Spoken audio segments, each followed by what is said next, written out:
Hai, Assalamualaikum semua. Bertemu kita dalam kelas yang seterusnya. Okey. Pada hari ini kita akan lihat pembelajaran yang seterusnya ya. Kalau sebelum ni kita dah lihat tentang bagaimana untuk menulis pola.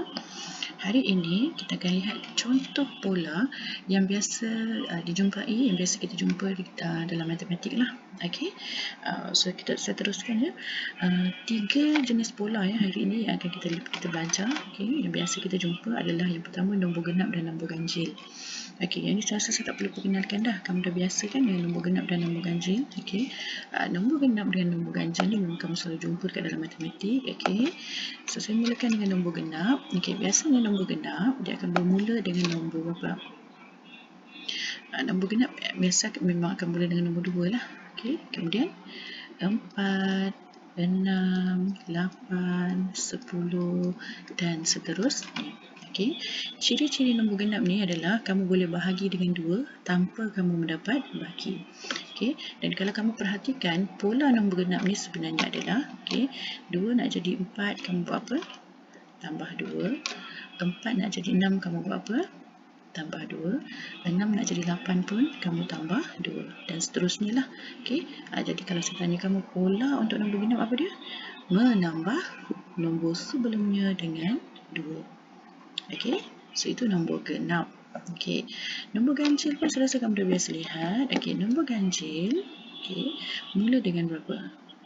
Yes, mula dengan 1, kemudian 3, 5, 7, 9 dan seterusnya.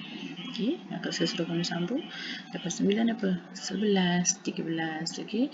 Dan kalau kamu perhatikan, nombor ganjil ini juga mempunyai pola yang sama dengan nombor genap, iaitu menambah nombor sebelumnya dengan 2. Okey, cuma nombor ganjil cirinya dia tak boleh dibahagi tepat dengan 2. Kalau kamu bahagi dengan 2 dia akan dapat baki, ataupun kalau kamu teruskan pembahagian tu, kalau kamu tekan kalkulator kamu akan dapat nombor perpuluhan. Okey, alright. Next adalah segitiga Pascal. Okey, segitiga Pascal ni mungkin kamu tak biasa jumpa lah. Kamu memang bukan jarang lah, saya rasa memang tak pernah jumpa lah segitiga Pascal ni. Ini bukan benda baru untuk kamu. Okey, segitiga Pascal dia punya ciri adalah nombor di bawah diperoleh dengan menjumlahkan 2 nombor pada baris sebelumnya. Okey. So dalam buku teks, okey, ada satu contoh segitiga Pascal. Kamu boleh tengok dekat muka surat 5. Okey. Muka surat 5. Okay. Saya nak tunjuk. Dia sebenarnya banyak contoh segitiga Pascal. Kalau kamu search dekat dalam Google pun ada banyak contoh. Okay. Cuma saya nak tunjuk contoh di dalam buku teks lah. Okay. Contoh dalam buku teks ya. Okay. Contoh dalam buku teks tu segitiga Pascal kamu bermula dengan nombor 1 di atas. Okay. Kemudian nombor di bawah ni mesti lebih 1 daripada nombor ke atas. Okay. Kalau nombor ke atas 1 sahaja nombor, jadi nombor di bawah mesti 2. Ada 2 nombor. Okey, dan 2 nombor tu kamu dapat dengan menambah nombor di atas sebelumnya. Okey, tapi kita nak tulis dia punya, kita nak buat dia punya puncak tu dulu. So kita mula dengan nombor 1, kemudian baris kedua mula dengan nombor 1 dan nombor 1 juga.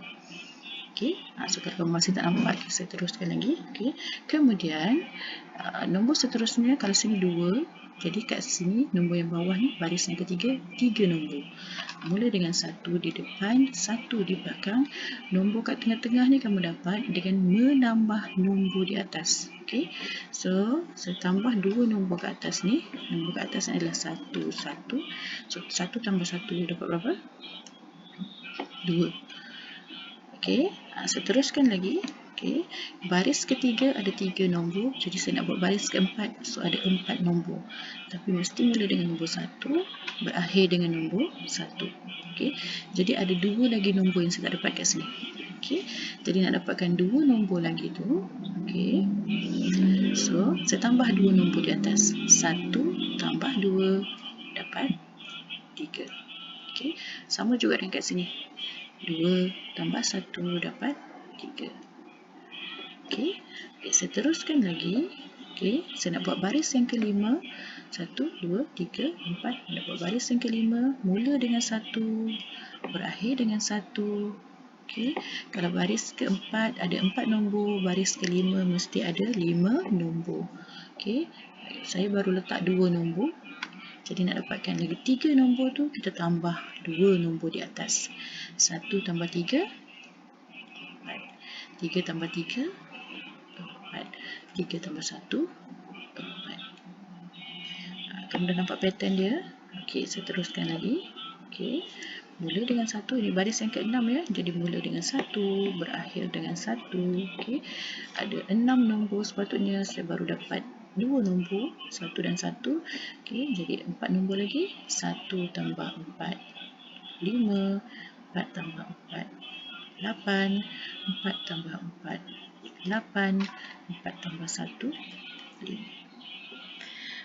Dan kalau menampak lah ya, sekarang ni dia telah membentuk segi tiga. Segi tiga. So, itu dinamakan segi tiga Pascal. Okey. Alright. Dan yang terakhir adalah sebenarnya segi tiga Pascal ni kami boleh sambung lagi sampai ke bawah. Ya. Okey, dan yang terakhir pada hari ini adalah nombor Fibonacci. Fibonacci saya tak berapa sure. Kami boleh sebut cuma Fibonacci ke ikut kesesuaian kamu lah. Okey. So nombor Fibonacci ni dia punya ciri adalah sebutan seterusnya diperoleh dengan menambah 2 sebutan sebelumnya. Okey, nombor Fibonacci dia bermula dengan 0, 1. Dua nombor ni wajib ke depan. 0, 1. Okey, so macam mana nak dapat sebutan yang ketiga? Okay, nak dapatkan sebutan yang ketiga selepas 1 ni adalah kamu tambah 2 nombor kat sebelum ni. Okey, so 2 nombor sebelum sebutan yang ketiga, ni kita nak buat sebutan ketiga ni, 2 nombor sebelumnya adalah nombor berapa? 0 dan 1. So kamu kena tambah 0 tambah 1 dapat berapa? 1. Jadi sebutan yang ketiga adalah 1. Okey, sekarang kita nak buat sebutan yang keempat. Okey, sebutan yang keempat kamu peroleh dengan menambah 2 nombor sebelumnya. 2 nombor sebelumnya adalah nombor berapa? 1 dan 1. So 1 dan 1 dapat berapa? 2. Okey, nombor seterusnya kamu tambah lagi 2 nombor sebelumnya. Apa 2 nombor sebelumnya? 1 dan 2. So 1 tambah 2 kamu akan dapat berapa? 3. Okey, seterusnya menambah 2 lagi nombor sebelumnya. 2 tambah 3 kamu akan dapat berapa? 5. Okey, seterusnya tambah lagi 3 tambah 5 kamu akan dapat berapa? 8. Dan seterusnya dot. Okey,